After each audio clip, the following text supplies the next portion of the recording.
Seja bem-vindo a mais um podcast aqui da Universidade Moveleira. Meu nome é Davidson Pujoni e hoje eu tô com um convidado especial. Ele tem 25 anos, é formado em psicologia, já atua 5 anos no mercado moveleiro e é líder, é gestor na área de RH e demais áreas também que ele vai contar aqui um pouco pra gente.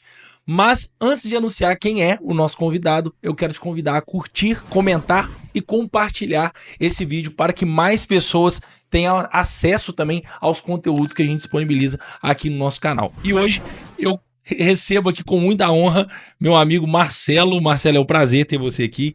Cara, fica à vontade. Hoje vai ser um papo muito bacana, tenho certeza disso. Davidson, um prazer pelo convite, tá? Poder participar do podcast com você aqui, poder bater um papo com você e falar um pouco sobre minha história, sobre recursos humanos e sobre as outras áreas que eu tenho atuado hoje em dia.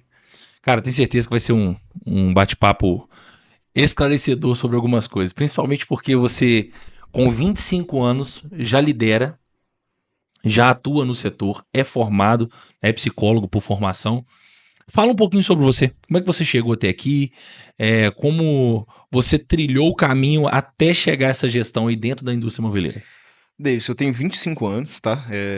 Eu sou psicólogo de formação, formado há 2 anos, 2 anos e um pouquinho, tá? Comecei a atuar no moveleiro muito novo, tenho contato com o moveleiro desde sempre. Cresci com um pai gestor de produção e que sempre me levou para conhecer a produção no sábado. Então eu ia, tinha contato, via os processos, via tudo acontecendo e comecei a trabalhar muito novo, aonde já numa fábrica de móveis, só que como auxiliar de produção. Depois fiquei 2 anos fora do polo por causa da minha graduação. Passei numa prova da prefeitura, fiquei 2 anos fora do polo. E depois eu voltei para o polo na área do setor de compras.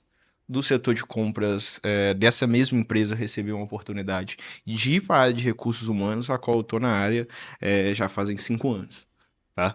Nessa empresa de médio porte do moveleiro também, eu atuei ali durante mais de um ano praticamente, e após isso recebi o convite para Móveis Novo Horizonte, a qual eu atuei na Móveis Novo Horizonte 2 anos como analista de RH, e no último ano recebi esse convite para me tornar gestor de RH, né? O nome do cargo é gestor de RH, mas eu assumi um combo de outras funções, né? Que é gerenciado de departamento pessoal, segurança do trabalho, portaria, limpeza, refeitório da empresa, ambiental, ergonomia. Então, eu tenho uma equipe multidisciplinar na minha mão hoje, conto ali com 15 a 16 colaboradores, cada um fazendo sua parte, tá joia? Então, esse é basicamente o que eu tenho feito hoje lá na Móveis Novo Horizonte. E fala um pouquinho sobre esse desafio, né, de liderar, porque você é o exemplo do que a gente fala aqui. A gente fala muito sobre isso. Que cada vez mais líderes jovens vão assumir a indústria moveleira. Então, aqui nós temos um exemplo claro de um líder jovem assumindo uma liderança e uma equipe aí de 16 pessoas na indústria. Quais foram os desafios? Para você foi, não, deve ser tranquilo, eu não preciso mexer, mudar meus comportamentos, não preciso rever nada, ou não? Porque além da faculdade, além da graduação, além do conhecimento que você adquiriu lá, o que mais você precisou adquirir ou mudar ou transformar para se tornar esse líder? O Davis, faz pouco mais de um ano que eu recebi esse convite. O meu antigo gestor, junto do diretor da empresa, me chamaram para bater um papo, me apresentaram a proposta do que eles pensavam sobre o esposo da função de gestor de RH, tá joia? E eu falo que nesse um ano eu precisei mudar muita coisa. Eu já atuava como RH na empresa, e a gente sempre fala que o RH, muitas das vezes, ele já precisa ser um exemplo, já precisa representar os valores, missão, visão da empresa. Porém, quando você se torna gestor, você começa de fato a entender melhor daquilo que você pregava na teoria de gestão de pessoas. Uhum. Tá, joia? Você começa a sentir na pele, muitas das vezes, algumas coisas que você pregava com o gestor, com o encarregado, de que algumas situações você pensa, vamos trocar, vamos fazer a substituição daquele funcionário. E quando é uma pessoa da sua equipe, onde você tem responsabilidade por ela, você tem responsabilidade pelo trabalho dela, e por ser RH também, que vai ser eu que vou para o mercado muitas das vezes para trazer esse novo funcionário, você começa a entender que não é tão simples assim. você começa a entender ainda mais a importância do feedback, ainda mais a importância das políticas de gestão de pessoas, para que você possa de fato engajar uma equipe, para que a equipe possa entregar aquele resultado que vai refletir diretamente no seu resultado, aquilo que você está apresentando muitas Uhum. das vezes para a diretoria, né? Hoje, por exemplo, aonde eu atuo na Móveis Novo Horizonte, a gente tem um trabalho muito legal de indicadores. Então, é um projeto que veio da direção, onde ele solicitou que todos os setores da empresa tivessem indicadores, desde a limpeza até o gestor comercial, vamos pensar assim, Uhum. teriam que ter indicadores. E que tipos de indicadores são esses, assim? Vamos falar assim, indicadores de recursos humanos. A gente trabalha ali com tempo médio de funcionário, com rotatividade, com absenteísmo, hora extra. Em hora extra você consegue trabalhar a hora total do mês, a porcentagem, o valor que você pagou em cima daquelas horas extras ali, os encargos das horas extras. Aí você traz para a segurança do trabalho. Você consegue trabalhar número de atestado, número de acidente, número de ocorrência, número de afastamento por causa do atestado, por causa do acidente de trabalho. No departamento pessoal, você pega um custo de folha, X faturamento, você começa a entender se a sua folha é ou não saudável para o Uhum. porte da sua empresa, quanto que ela está representando em porcentagem mesmo daquilo, um custo de absenteísmo. Você começa a ver o quanto que as faltas do funcionário, as horas ausentes que você teve, que é um problema recorrente no moveleiro, esse número de faltas, principalmente na produção ainda. Uhum. Esses problemas no administrativo ele acaba sendo um pouco menor, tá? E nos setores de apoio a gente tenta trabalhar indicadores de rotina. Que eles entreguem, que eles façam as rotinas dele, que a gente consiga ali com um checklist, com um cumprimento da rotina dele, que ele tem entregue e feito ali o que é a obrigação dele. E eu costumo sempre falar que um dos indicadores que a gente costuma muito trabalhar na Móveis Novo Horizonte é, por exemplo, o fator acidentário previdenciário, que sai no final de setembro. O nosso saiu agora. E o fator acidentário previdenciário, você vai utilizar ali o número de acidentes que você teve no ano, o número de CAT que você abriu, o número de rotatividade também vai implicar no seu fator acidentário previdenciário, e é um retorno financeiro que você traz para a empresa. Quanto menor o fator acidentário previdenciário, que é o FAP, menos você vai pagar de encargo trabalhista. Então, a diretoria, principalmente da Móveis Novo Horizonte, ela vê isso com muito bons olhos, Uhum. porque tem tudo a ver com todos os meus setores. Que se eu estiver trabalhando bem, se os meus setores estiverem entregando, muitas vezes o FAP, a gente vai ter pouco acidente, vamos ter pouco afastamento, não vamos ter ali nenhum B91, nenhum afastamento por causa de acidente de trabalho, e a gente vai ter sempre uma carga tributária menor no que se incide na folha salarial, tá? Sim. Então, quanto à questão dos indicadores, né? Cada departamento tem o seu indicador, cada setor tem o seu indicador. Então, por exemplo, tem um setor de embalagem que tem um indicador ali que ele consegue medir a produtividade do setor, a produtividade do colaborador, a necessidade do RH ter que entrar dentro do setor, olhar aquele indicador individual do colaborador para tratar, ou existe uma ferramenta que você consiga otimizar uma forma de não haver essa necessidade? Davis, na minha visão, o RH ele não tem que entrar e inferir no indicador diretamente. Eu acredito que ele Uhum. possa inferir nas pessoas que vão inferir naquele indicador. Muitas das vezes fazer um trabalho com o gestor de produção, com o gestor daquele próprio setor ali, para tentar auxiliá-lo, entender se for um número negativo, o que aconteceu, né? A tarefa do RH muitas das vezes está em prover para eles ferramentas para que eles possam trabalhar, seja elas ferramentas a nível de pessoa, aonde o RH vai entrar com o trabalho de recrutamento e seleção e tentar selecionar o melhor candidato com o melhor perfil que vai dar mais certo naquela nova função, para que o setor não fique deficitário em número de funcionário, para ele Uhum. consiga trabalhar da melhor maneira possível, para que ele possa entregar o resultado que ele deve e de fato entregar, tá? E as ferramentas de trabalho, de feedback, de engajamento, desenvolvimento que você pode fazer com o funcionário, realizar uma boa integração com o funcionário, para que ele entre sabendo cultura, missão, visão, valores, tudo relacionado à empresa, comportamentos que você aceita e admira e que muitas das vezes você vai bonificar com a promoção, com um aumento de salário, e também comportamentos que de fato você não aceita de maneira nenhuma.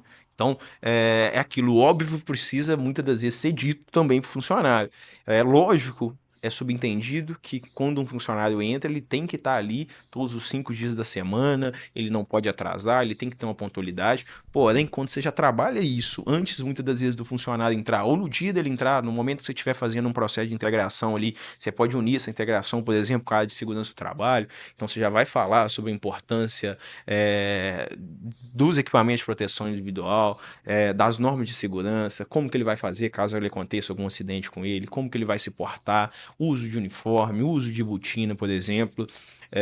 Unir com a parte de recursos humanos mesmo. Você vai falar sobre qual que é o horário que ele vai chegar, quais que são o pacote de benefício. Lógico, quando você divulga uma vaga, quando você está vendendo a sua vaga para aquele funcionário, seja na parte da entrevista ou só na parte da divulgação da vaga mesmo, você trabalha com ele, ele já tem uma visualização dos benefícios, só que ali você vai falar melhor para ele. Se o plano de saúde, por exemplo, tem uma cobertura nacional, se tem uma cobertura só municipal, se o plano odontológico ele pode incluir parente, qual que é o grau de parentesco que ele tem, se o almoço na empresa existe alguma verba, algum valor que é descontado dele mensalmente, se o prêmio assiduidade, por exemplo, que é muito falado no moveleiro, quais que são as regras para que você tenha aquele prêmio assiduidade, qual o tipo de falta que você tolera, qual que é o limite do atraso que você tolera, né? Então, é basicamente a primeira ferramenta que você vai ali para poder auxiliar para que o funcionário ele não entre, muitas vezes, um funcionário perdido. Então, muitas vezes, você consegue reduzir a curva de desenvolvimento do funcionário. O funcionário que entraria ali para se situar, ele demora uma semana para se situar. Com um processo bom e bem feito de integração, com 1 dia, 2 dias, ele já vai estar bem habituado e funcionando ali dentro da empresa da melhor maneira que você precisa, né? E vamos pegar na experiência do funcionário.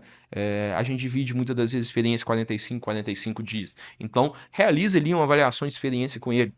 Além de você dar um feedback para ele, receba um feedback de volta. Entenda sobre a estrutura da empresa, sobre os benefícios da empresa, sobre como está a relação dele, por mais que seja poucos dias, entre ele com o gestor dele, tá?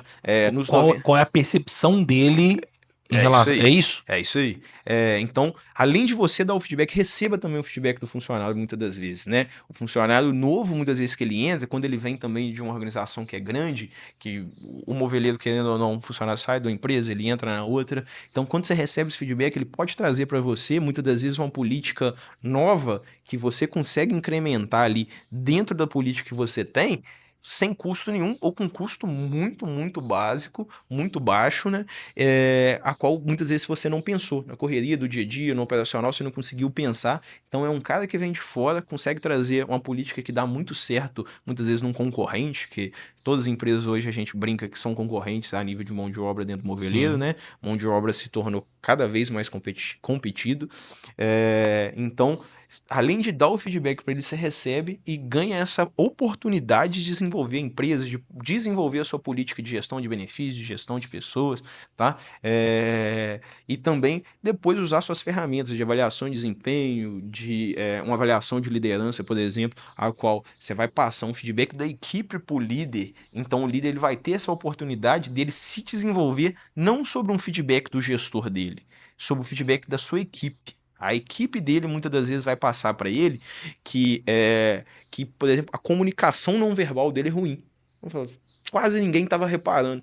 Mas às vezes é um líder que vai sentar para te dar um feedback, ele não te olha no olho, ou ele senta todo relaxado, e aquele liderado muitas vezes ele não se sente bem, não se sente valorizado, porque até a nossa comunicação não verbal na hora do feedback, na hora de uma conversa séria com o funcionário, ela vai contar. Com certeza. A gente utiliza esse tipo de ferramenta para tentar desenvolver, seja o funcionário, seja o líder, para que ele consiga entregar aquele indicador de produtividade. Então, essa é a minha visão. O RH ele vai funcionar como um setor de apoio. Ele vai vir aqui com ferramentas, com desenvolvimento, com esse senso de pertencimento, muitas vezes, que você vai gerar com o feedback, com o engajamento do funcionário e do líder também, e vai fazer com que a equipe e o líder consigam entregar resultados melhores e maiores relacionados, muitas vezes, aos indicadores de produtividade. Essa é a minha visão. O RH não vai entrar e não vai dar aquela inferência direta. Ele vai possibilitar como um setor de apoio para poder auxiliar no resultado geral da equipe, entendeu? E ele faz isso com a integração do colaborador e com essa cultura de feedback. Eu queria pedir o Wallace que é o nosso diretor aqui. Wallace, abre a câmera aqui, fazendo um favor.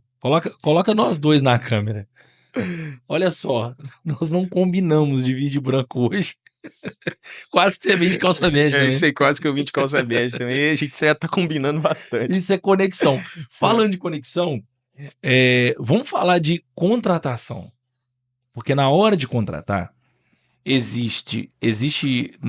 pelo que eu vejo aqui, eu passo por isso aqui na empresa, existem dois fatores. Eu tenho um fator de análise do conhecimento da pessoa que está vindo, mas eu tenho um segundo fator, que é a conexão que eu gero com ele na mesa ali, na entrevista.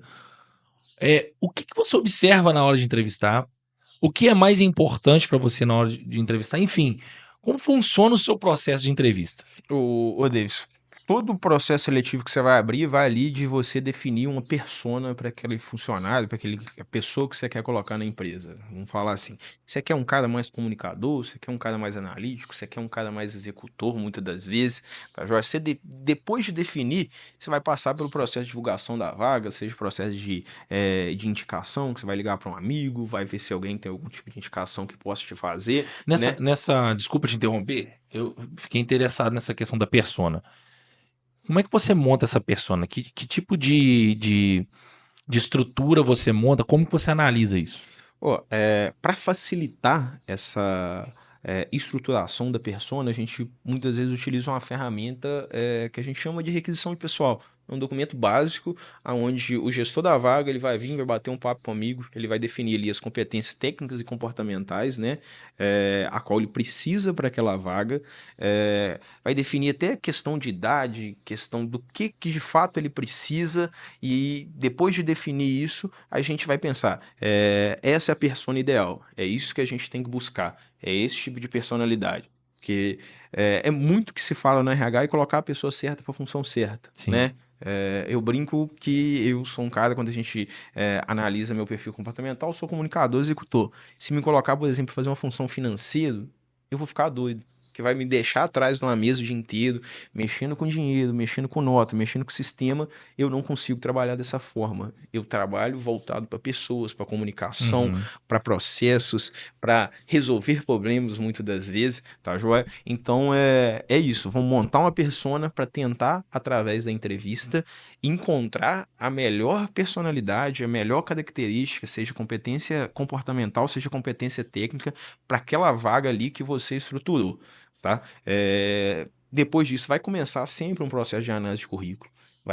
Ter sempre essa triagem. Muitas vezes fala, análise de currículo, muitas vezes você vai eliminar um potencial candidato por causa apenas do currículo dele, apenas por causa de competências técnicas. Porque a análise de currículo você não vai conseguir avaliar um comportamental, porque você não fez uma entrevista, você não estruturou um bate-papo com a pessoa, tá? Sim. Mas sempre ali você vai procurar as competências certas, as competências técnicas que você definiu como certas. Depois disso, vai passar por um processo de entrevista, a qual você vai tentar levantar o máximo de dados sobre a pessoa. Seja dados da vida pessoal da pessoa, muitas das vezes. Você quer conhecer quem vai trabalhar com você. É uma pessoa que vai dividir ali um terço do dia dela, um terço do seu dia do seu lado. Então, você quer ter uma pessoa a qual você tem um conhecimento sobre ela. E muitas das vezes na entrevista eu vou tirar para fazer mais uma avaliação comportamental de fato. Eu sempre brinco que competência técnica a gente paga curso e desenvolve. Comportamental é muito mais difícil. Comportamento, a gente demora muito mais para um candidato, para um funcionário, que ele possa desenvolver. E existem certos comportamentos que certas pessoas não vão desenvolver. Igual eu falei, o meu perfil comportamental é ser comunicador, executor. Sim. Se me colocar em processo a qual eu preciso ser muito analítico o dia inteiro, muitas das vezes eu vou ser taxado por não ser um funcionário que vai entregar um resultado tão bom. Mas não é que o Marcelo não era um bom profissional, é que ele não era um bom profissional na função que ele estava executando, tá? Exato. Então, traçar essa persona e tentar achar qual dos candidatos vai se encaixar mais naquilo ali. Mas, lógico, experiência conta muito, tá? Eu penso na empresa que eu trabalho, muitas vezes a gente tem um analista por função. Eu não consigo trazer muitas vezes uma pessoa que ela tem um bom perfil, mas que ela não tem experiência nenhuma. Porque ela vai ter que ser o executor do operacional todinho daquela área. Vamos pensar numa empresa que tem 3, 4, 5 pessoas para executar, por exemplo, uma área de logística. Aí você consegue pensar em trazer uma pessoa que ela tem um bom perfil ali para logística, ou compras, ou qualquer outro setor, pensando só na habilidade comportamental dela, que você vai ter uma equipe para desenvolver as competências técnicas. Mas na realidade que eu estou hoje, a gente tem que achar um equilíbrio muito grande entre competências técnicas e competência comportamental, tá? Sim. Então a gente faz essa triagem, e eu vou sempre valorizar muito mais as competências comportamentais, mas nunca deixando de lado as competências técnicas. Então você faz essa junção. Ficou muito claro que eu também vivo isso aqui, tá, Marcelo? Porque o técnico é mais fácil de desenvolver. E eu já contratei pelo comportamento e não pelo técnico, sabendo que não tinha a competência técnica.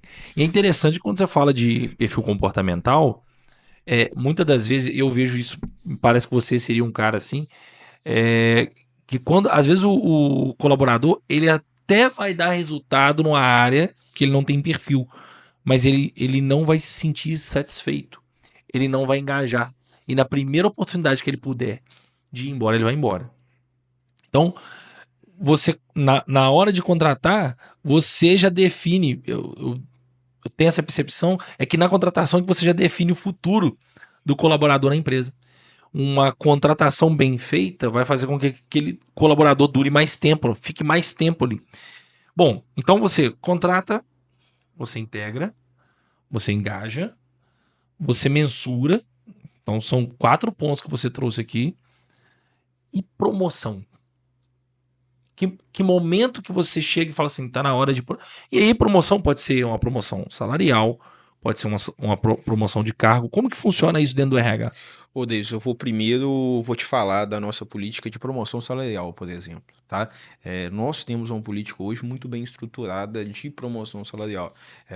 Nós trabalhamos com o que a gente chama de uma tabela salarial, que a gente define por período de tempo ou por desenvolvimento atrelado a uma avaliação direta do gestor imediato da pessoa, tá? E a partir disso, eu como gestor de RH e o gestor imediato da pessoa, nós temos total autonomia para que dentro daquelas margens, sem pedir autorização, sem levar aquilo para a direção, nós mesmos temos autonomia para trabalhar isso. Tá, Uhum. joia? Qualquer coisa além daquilo que eu tenho numa tabela salarial, que foi feito um estudo de mercado, ela é atualizada todo ano junto com o reajuste que vem da CCT, que é a convenção que vem ali em janeiro, fevereiro, todo ano, tá joia? Então é basicamente isso a nossa política de promoção salarial. Vem através, muitas vezes, das nossas avaliações, desse acompanhamento com que o gestor faz, com que eu acompanho ele ali, tá joia? Seja do tempo ou seja por desenvolvimento. E essa política de promoção de cargo, muitas das vezes, a gente, para promover uma pessoa para um cargo, se ela não veio, por exemplo, o Davidson foi gestor e ele assumiu agora, ele entrou na empresa que eu atuo, ele assumiu uma vaga de analista.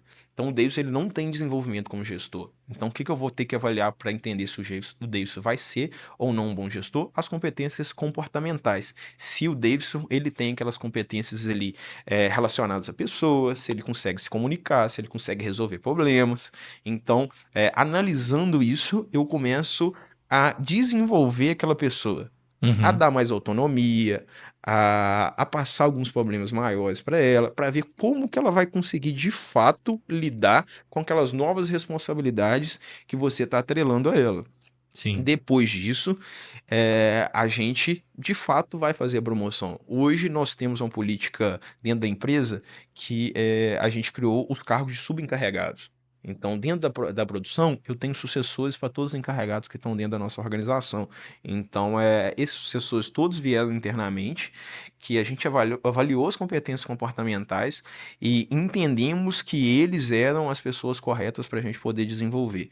Tá, joia? Então, é essa linha de sucessão que a gente já cria, seja que algum dia possa acontecer de uma demissão, seja um dia pode acontecer que o mercado entenda que precisa daquele gestor que está dentro da minha empresa e pague um valor mais alto para ele, porque cada empresa paga um certo salário para uma certa vaga. Depende do nível de dor que você está sentindo relacionado àquela vaga. Então, por exemplo, eu tenho um gestor que eu tenho uma média ali de um salário de 5, 6 mil reais para ele, mas tem uma empresa no mercado que ela tá com um problema muito grande naquela área. Ela vem em busca ali por 10. Eu entendo na minha política salarial que eu não posso cobrir esse salário. Então, eu já tendo esse subencarregado, eu faço a promoção dele, a qual ele já estava preparado, porque eu já dei mais autonomia para ele quando ele saiu do operador, quando ele saiu de um conferente, para que ele possa ali de fato assumir a função e resolver os problemas a qual antes era do encarregado e agora ele vai se tornar o líder naquela nova função ali. Sim, acabou que você trouxe o sexto ponto, que é o desenvolver, né? Então,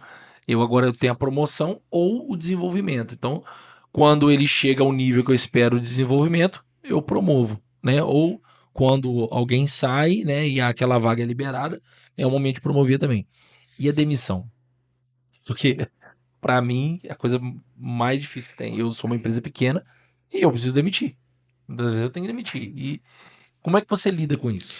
Davis, a demissão, eu sempre estruturo, o gestor imediato faz, tá? O gestor imediato, ele precisa sentar com a pessoa e comunicar o desligamento. Eu, como gestor de RH, eu vou acompanhá-lo. Muitas vezes vou passar questões burocráticas para ele sobre exame demissional, sobre o prazo de pagamento, que o departamento pessoal vai ligar para ele, vai explicar que ele tem que trazer ali botina, EPI para ser entregue na empresa. Porém, o gestor faz, o gestor comunica. Sempre Entendi. trabalho com gestor que ele não tem que dar feedback nenhum na hora do desligamento. A pessoa, muitas vezes, quando ela for chamada na minha sala, ela tem que saber que aquela ali, muitas das vezes, é uma conversa difícil que ela vai ter e tem a possibilidade dela ser desligada. Por quê? Ela já recebeu feedbacks antes, muitas das vezes feedbacks negativos. A pessoa não tá te entregando o resultado, muitas vezes o operacional mesmo que você precisa, a rotina que você precisa.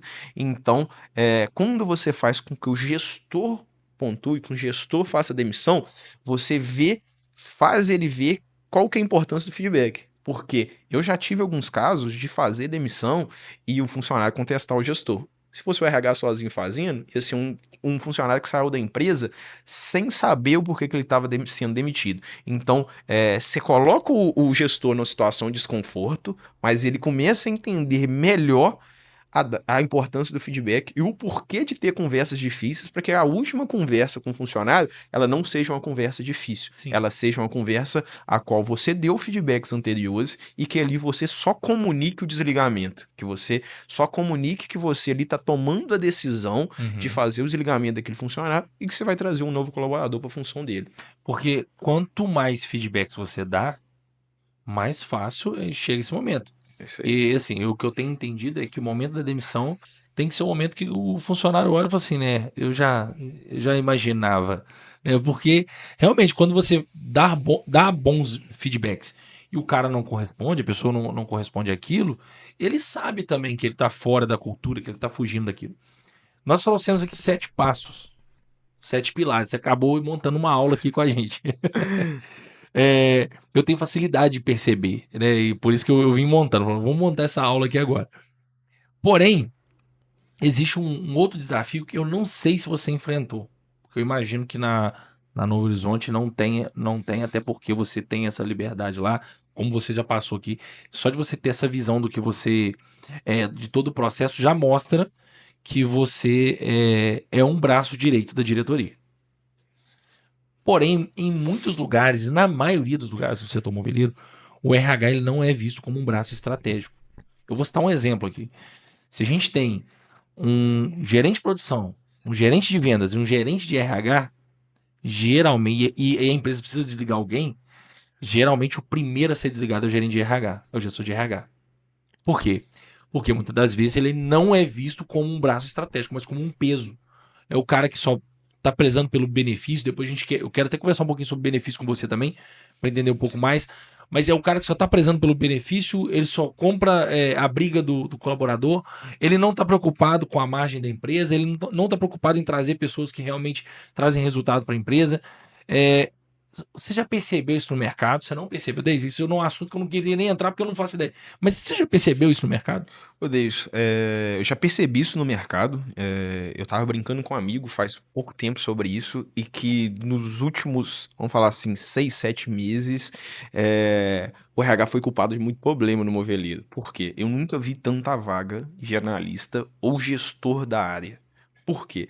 A gente está passando por uma falta de mão de obra muito grande. Uhum. E muitas das vezes, quem foi o culpado por isso era o RH.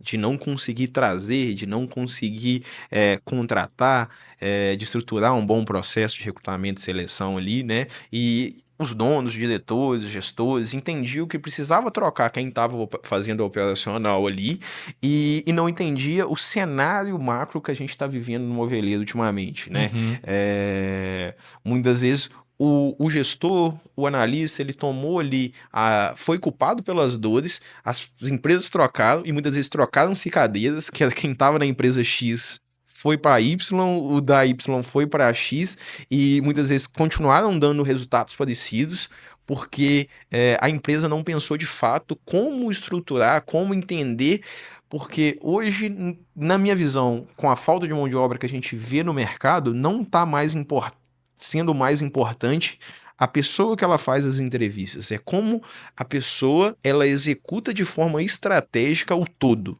Eu falo Uhum. muito sobre marca empregadora, como que você vende que a empresa que você trabalha é uma boa empresa, para quando o Marcelo vê uma vaga da Universidade Moveleira, que ele tem ali o fit cultural, que ele tem ali as experiências necessárias e fala, cara, essa empresa eu tenho interesse de trabalhar, seja o Marcelo trabalhando e me Uhum. interesso em me candidatar, ou seja o Marcelo desempregado pensando em trabalhar com o Davidson ali, porque ele está procurando uma área, uma vaga, joia? Então, a contratação, a chegada de currículo é só a pontinha, né? É só ali a pontinha do iceberg. Então, tudo que você fizer no RH, toda a sua política de gestão de pessoas, gestão de benefícios também, Uhum. gestão de remuneração, porque não adianta ter uma política de gestão de pessoas muito boa se você paga muito menos do que o mercado está pagando. Então, remuneração é extremamente importante na hora de você trazer o candidato para dentro da sua empresa, mas é como você estrutura isso, mas também como você vende, como você vende aquilo para o mercado, para que quando as pessoas de fato vejam a vaga,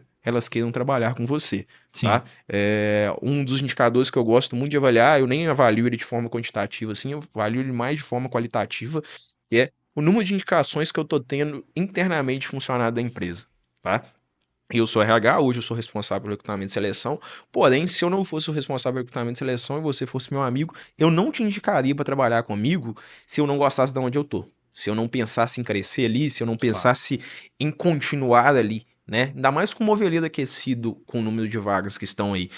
Então, esse indicador que hoje eu avalio ele mais de forma qualitativa, me deixa até feliz, que é o número de indicações que eu recebo, muitas vezes dentro da produção ou da minha equipe administrativa, e até um outro indicador importante são funcionários que foram, por algum motivo, saiu da sua empresa, um funcionário que teve um problema pessoal, precisou voltar para a cidade natal dele, teve um problema de saúde com algum familiar, ele precisou ser desligado, e Uhum. ele saiu bem, saiu ali com as portas abertas, e ele quer voltar. É o cara que ele volta para sua cidade, ele sai do emprego que ele entrou e ele se recandidata para trabalhar com você. Então você vê que a sua política de gestão de pessoas, gestão de benefícios, gestão de remuneração, gestão de promoção, toda a sua política que se refere a recursos humanos está funcionando da maneira que tem que estar funcionando. Tá? Então, voltando nisso, dessa troca de gestor de RH, dessa troca de analista, foi porque muitas vezes os gestores, os analistas não conseguiram se vender de forma estratégica. Então ficou ali. Tá faltando currículo, não chega, não chega, não faz nada, mas não pensaram em estruturar toda uma cadeia de trabalho para que chegasse mais currículo, para que se tivesse mais pessoas interessadas a trabalhar na sua empresa, para que você muitas das vezes não passasse por essa falta tão grande de mão de Uhum. obra que o moveleiro está passando. Vai falar assim, Marcelo, onde você está hoje não passa pela falta de mão de obra, passa. Não tem como. Quem está dentro do Sim. moveleiro passa pela falta de mão de obra e sofre dela. Só que a gente tenta trabalhar e se estruturar da melhor maneira possível para a gente passar por ela sofrendo menos, né? Sim. Trabalhar a política de gestão de pessoas, gestão de remuneração, gestão de benefício, gestão de promoção, para que chegue mais candidatos, para que a nossa marca empregadora seja melhor falada fora da empresa, né? Uhum. E que a gente não sofra tanto e para que a diretoria não pense na hora de trocar um funcionário que seja o gestor de RH, que no caso sou eu mesmo, tá? Exato. E a marca empregadora não ser somente o marketing, né? Porque não adianta você falar para o mercado que você é isso, é aquilo, e quando o colaborador entra, ele vê que não é bem aquilo. Então, isso também vai impactar no futuro do cara ali dentro. Ô, David, você consegue vender muito bem, né? Em conversas com alguns amigos gestores, com alguns amigos RH, a gente até brinca. Tem algumas empresas que se vendem muito bem no mercado. Você Uhum. vê, e às vezes na realidade não é aquilo, né? Mas você consegue atrair, selecionar, colocar o funcionário para dentro, por aquilo que você vendeu na sua marca empregadora, através do seu marketing. Mas você não consegue reter aquele talento. Fato. Seja no período ali de 1, 2, 3 meses, ele vai se recandidatar ao mercado. É um cara que chegou cheio de expectativa, por aquilo que você vendeu, que o marketing vendeu, e ele, quando ele se situa na sua empresa, ele fala, não, não é daquilo que me venderam ali, seja na integração, seja no processo seletivo, seja no Instagram, no LinkedIn da empresa, e ele começa a procurar se reposicionar. Então, a gente sempre fala, período de experiência é para que a empresa avalie o funcionário, mas o funcionário ele vai te avaliar também. Ele Exato. vai entender se ele quer ou não trabalhar com você. E se você trouxe um talento, ele vai estar te avaliando sempre. Então, se você vendeu para ele uma marca empregadora, que é uma empresa com uma boa política de gestão de pessoas, com uma boa política de remuneração, ou boa política de gestão de benefícios, ele vai entender. E ele vê que isso não se encontra ali, que aquilo ali é da sua marketing, ele vai embora. Então, marca empregadora é extremamente importante, só que você tem que vender verdade, porque não adianta só você ter ali um funil com 500 currículos chegando. Só Uhum. que você tá com 10 vagas, chega 500 currículos, você coloca os 10 para dentro, só que você não consegue manter os 10. Então você vai estar sempre com as 10 vagas abertas. Então marca empregador é muito, muito, muito importante, porém tentar sempre vender a verdade e além de estar vendendo, tentar estruturar os processos internos para que quando o funcionário chegue, ele veja que aquilo que você vendeu no Instagram, no LinkedIn é verdade e ele fique na organização com você engajado, feliz Sim. muitas das vezes, tá joia? E criando os planos para o futuro junto com a organização que ele tá ali, né? E quando você foi pro RH, já havia RH estruturado na empresa ou não? Ou você teve que estruturar?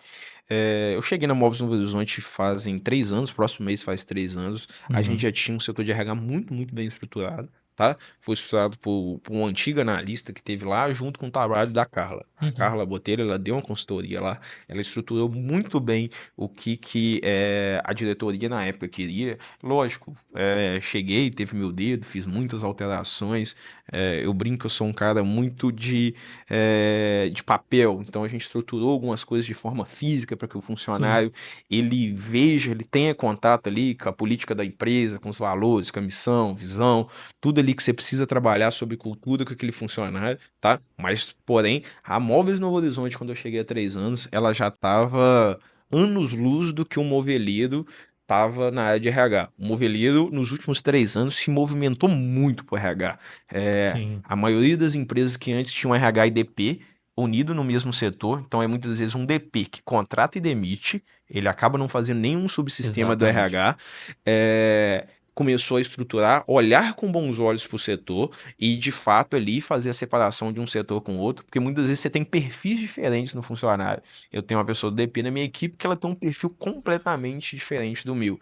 Ela é mais analítica, ela é mais organizada. Você chega na sala dela, tá todos os papéis, tudo certinho. Você chega na minha sala, tá tudo pro lado, pro outro, Uhum. porque eu sou um cara mais dinâmico, eu sou um cara de mais de comunicação, eu sou um cara mais executor, que muitas das vezes vou estar fora da minha sala, resolvendo problemas diante da produção, junto do gestor administrativo, e não dentro da minha sala. Sim. Lógico, muitas vezes eu preciso ali fazer inferência nos meus indicadores, fazer o levantamento deles dentro da minha sala, as entrevistas vão ser feitas dentro da minha sala, mas você tem que ser um RH mais ativo, que não fique na sua sala. Dentro desse cenário, né, o Moisés Peron é um excelente gestor, é um exemplo. Como você disse, a Novo Horizonte já vem à frente aí de outras indústrias no quesito RH.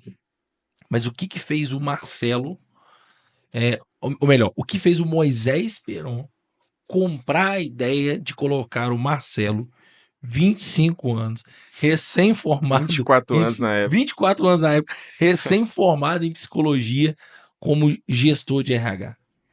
Ô, Davis, eu acredito que foi mais pela visão comportamental de fato, tá? Eu acredito que foi uma construção que aconteceu. O setor de RH ele é atrelado ao gestor de produção, que é um cara muito diferente, muito à frente do seu tempo. Ele é formado em gestão de recursos humanos, então ele tinha uma visão muito, muito boa. Uhum. Só que ele vinha cada vez me dando mais autonomia, que é aquilo que eu falei anteriormente com você, que é dar mais autonomia, dar novos desafios. O gestor muitas vezes vai se distanciar de você, vai deixar ver como que você vai lidar com seus problemas, com suas próprias pernas ali. Sim. Lógico, ele vai estar sempre do seu lado. Precisou, levanta a mão que ele vem. Mas muitas vezes ele vai deixar você caminhar sozinho para ver se você de fato consegue enfrentar aqueles problemas. Uhum. Então, eu acredito que eu tenha de fato assumido a função de gestor antes de ter sentado na cadeira. Já tinha alguns problemas a qual, seja na minha área como RH mesmo, seja na área de DP, seja na segurança do trabalho, ou seja nas áreas de apoio da empresa, a qual eu já estava sendo envolvido muito antes de virar gestor. Então, quando eu recebi o convite de ser gestor, foi muito mais fácil. Então, eu acredito que foi nesse potencial, né?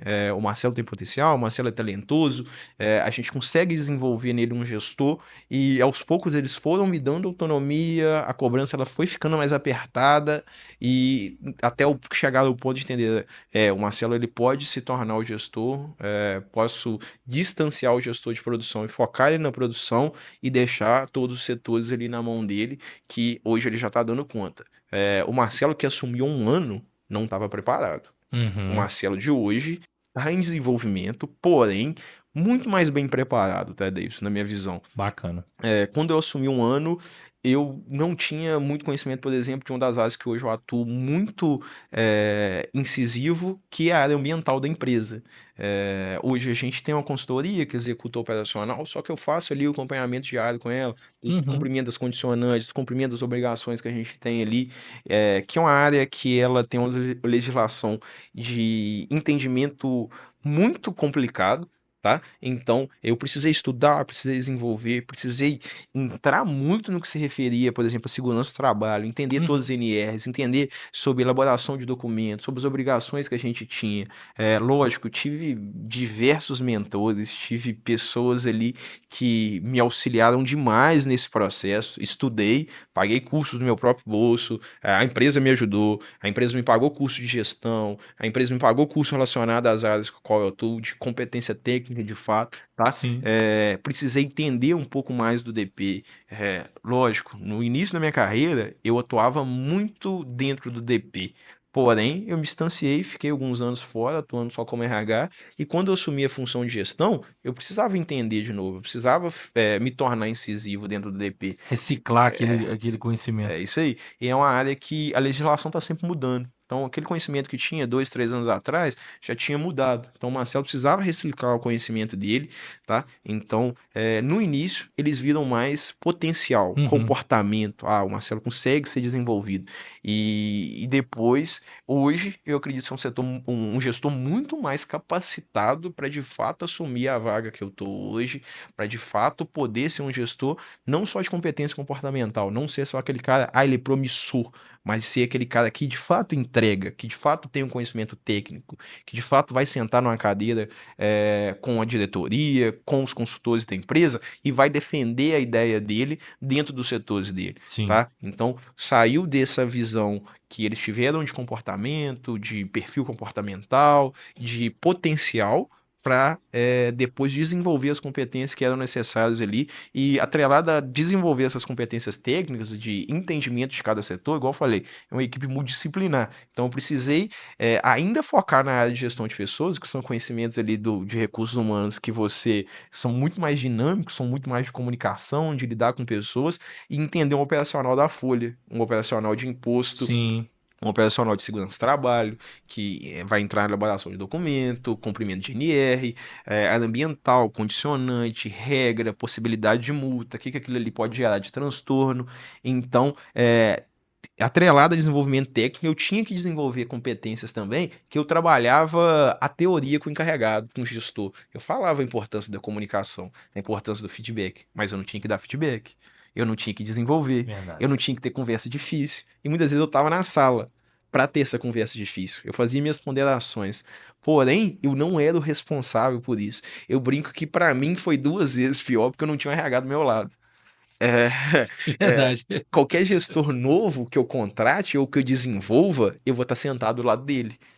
Nos primeiros feedbacks, eu vou estar ali, muitas vezes eu vou falar mais do que ele, eu vou auxiliar nessa transição. Sim.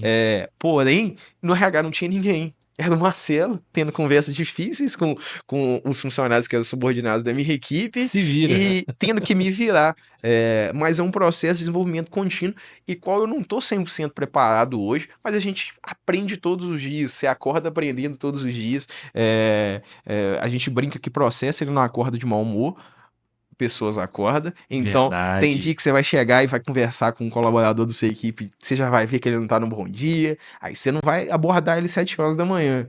Vou descer, vou ir na produção, vou conversar com os encarregados, vou voltar, vou olhar meus e-mails, vou ver minha rotina, e Mas, aí Marcelo, dá feedback negativo pro cara 7 horas da manhã também é furada, né, não? é isso aí. Às vezes você nem absorveu como que o cara tá no dia. Você nem sabe se ele brigou com a esposa, que ela sabe brigou com a Ou namorada. às vezes o cara chegou todo feliz ali na empresa, não, hoje eu vou trabalhar, vou dar o meu melhor. Aí o RH chama, ó, ou então o líder dele, né? Chama, fala, cara, aquilo que você fez ontem, aquele comportamento eu não aceito mais, de repente o cara já perde a produtividade. Tem um horário certo, tem a hora certa também, não tem?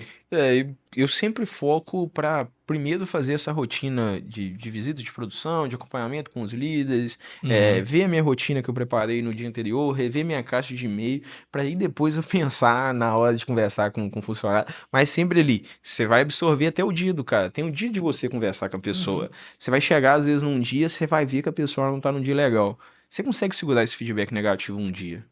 Sim. Então você segura ele um dia e dá ele no outro dia. Essa questão até de feeling ali pra você poder dar o feedback, ele vai te ajudar muitas das vezes, né?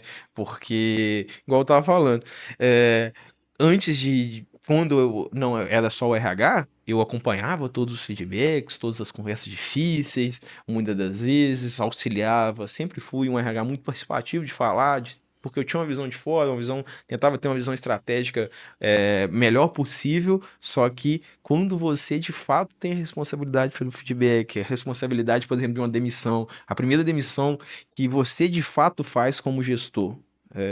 Marcelo, já fez muita demissão na sua vida já. Muita demissão. Só que muita demissão como RH. Acompanho ali, antes de estruturar um processo a qual era o gestor que fazia, era o líder imediato, a pessoa que fazia, eu comunicava. Sim. Mas muitas das vezes eu não tinha essa responsabilidade, eu não estava no dia a dia com a pessoa.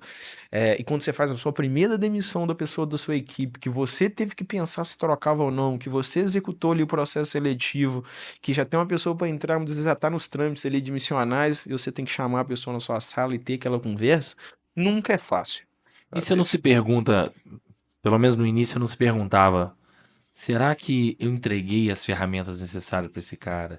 Será que eu tenho responsabilidade no não desenvolvimento dele? Será que eu tô sendo justo? Não se perguntava isso na hora de demitir, não. Ô, Davis, eu acho que eu me pergunto sobre isso até hoje, tá? Querendo ou não, o líder ele tem uma parcela de responsabilidade, Sim, né? Porém, se a gente ficar se culpando sobre toda demissão que a gente fizer, a gente vai ficar remoendo muito problema. E é o isso. movelismo, muitas vezes, ele é dinâmico. Você demitiu alguém hoje, vai começar outra amanhã. Se você ficar remoendo a demissão daquele, você esquece de desenvolver esse novo. Então, Fato. foca em desenvolver esse novo. Lógico, a relação, muitas vezes, estou falando uma relação fria, que, querendo ou não, uma demissão impacta numa vida. Só que muitas vezes a demissão é uma oportunidade para a pessoa também. Sim. A pessoa ali não estava dando certo, não estava entregando, então ela vai para o mercado, ela vai entender muitas das vezes os seus feedbacks negativos, a qual ela não desenvolveu dentro da organização, que ela pensou que estava bem, que ela não ia ser demitida, que o mercado está faltando mão Uhum. de obra, que tem muita gente que está encostando nessa falta de mão de obra, né? E vai para o mercado e ela se torna um colaborador melhor na próxima Sim. organização que ela entrar, por causa disso. Ela entende que aqueles feedbacks, aquelas conversas difíceis que você teve com ela muitas das vezes, era para que ela fizesse esse desenvolvimento. Então, eu tento ter essa visão otimista, que muitas vezes, até quando a gente demite alguém, é bom para aquele colaborador, Sim. que ele vai ter a oportunidade de desenvolver numa nova empresa e focar na pessoa que entrou. Vamos E é, desenvolver a pessoa. e é mais um deixar ir também, né? Porque você tá no trilho e você tá dando de feedback. Olha, vem pra cá, vem pra cá, vem pra cá. E a pessoa optou, porque as pessoas fazem as próprias escolhas. Ela optou por não desenvolver, ou por não mudar, ou por não se adaptar àquela cultura da empresa. Então, é o deixar partir. Então, nós entendemos que agora os dois caminhos não podem seguir mais juntos. E, para a gente fechar aqui, eu gosto de, no final, deixar um recado. Eu gosto de convidar, deixa um recado. Imagine ali um jovem, 18, 19, 25 anos, que está entrando no mercado de trabalho, ou que está há alguns anos, há pouco tempo no mercado de trabalho. Imagine esse jovem assistindo você agora. Que conselho você daria para esse jovem? Para que ele se desenvolva e chegue à gestão de um setor? Ô, Davidson, eu vou falar muito desse panorama que é a minha geração, né? Minha geração é uma geração muito imediatista, né? Antes a gente falava que para ocupar um cargo de gestão a gente tinha que ter ali 10, 15, 20 anos de experiência, 10, 15, 20 anos de formação, 2, 3 pós-graduações. E hoje tá muito mais dinâmico e a minha geração ela é imediatista. Então, é de fato tentar utilizar essa energia que a gente tem, que essa geração mais nova tem, tentar utilizar as ferramentas digitais que a gente tem, querendo ou não, a gente tem muita fonte de conhecimento, muita coisa de graça na internet, muita ferramenta, muita videoaula, por exemplo, YouTube, no próprio Google você consegue achar muita coisa. Tentar ali traçar uma carreira, não ser tão imediatista, porque resultados ruins vão chegar todos os dias, tentar aprender com os erros diários, entender até onde você quer chegar, porque muitas vezes o cara da minha idade, ou até um pouco mais novo que eu, até mais velho, ele não quer se tornar um líder, ele não quer de fato se tornar um gestor. É entender, eu vou ser um analista, mas vou ser um bom analista, vou ganhar um bom salário como analista, mas eu não vou ter responsabilidade sobre as pessoas, porque eu não tenho ali o perfil para poder fazer isso. Ou entender, eu quero ser gestor, eu quero crescer, eu quero ter mais responsabilidade, eu quero resolver maiores problemas, e ali, no dia a dia, tentar ter comportamentos a qual você acredita que seja de fato proveitoso para aquela próxima função que você almeja e tentar ter mentores, na minha visão. Pessoas a qual chegar aonde você queria estar e entender deles, seja ter feedback mensal com ele. Falou, cara, o que você acha que eu preciso desenvolver? Porque um dia eu quero sentar na sua cadeira, um dia eu quero fazer a sua função. O que você acha que eu preciso desenvolver, né? Igual eu falei durante o podcast. Eu tive alguns mentores durante a minha carreira, pessoas a qual sempre me deram feedbacks recorrentes e que, principalmente quando eu errei, não teve medo, não sentiu que ia pisar em ovos de chegar e puxar minha orelha. E falar, Marcelo, você é um cara novo, você tá errando nisso, corrige. E volta e acerta. Então, é basicamente isso. É pegar essa energia, esse acesso a um monte de informação que a gente tem e também ter mentores. Pensar em pessoas que estão aonde, sempre na empresa que você está, tem gestores que vão estar ali. Então pensa, cara, eu quero sentar naquela cadeira, eu quero chegar ali. Não significa puxar o tapete de ninguém. Só que um dia a oportunidade pode ser aí, ter o alvo, a oportunidade pode chegar e colar naquela pessoa e perguntar, cara, o que eu preciso? Que competência que eu preciso desenvolver? Seja ela técnica ou comportamental, o que eu preciso fazer para de fato chegar ali? Porque quando muitas das vezes você tem esses mentores, eles vão encurtar o seu caminho, eles vão encurtar ali a sua tentativa e erro. Porque sozinho você vai errar, acertar, errar, até que acerte de novo. Com mentores, eles vão guiando o seu caminho para que você possa, de fato, se tornar aquilo que você quer, aquele carro que você almeja. Então, bacana demais. Marcelo, cara, você é muito inteligente. Vamos ter que marcar outro, tá? Pra gente continuar. Muito obrigado pela sua presença aqui, tá? Foi muito proveitoso. Você que assistiu aí, volta nesse podcast, assista novamente se você não anotou nada. Isso aqui virou uma aula. Você aprendeu aí 7 passos, 7 pilares para você estruturar um RH dentro da sua empresa. Davidson, eu não sou de RH, gostaria de conhecer mais. Vem para a Universidade Moveleira, procura a gente aqui, nós vamos mostrar para você as infinidades de possibilidades que você tem também dentro do nosso mercado, tá? Muito obrigado por nos acompanhar. Se você ainda não curtiu esse vídeo, curta esse vídeo, compartilhe com mais pessoas e até o próximo podcast. Muito obrigado.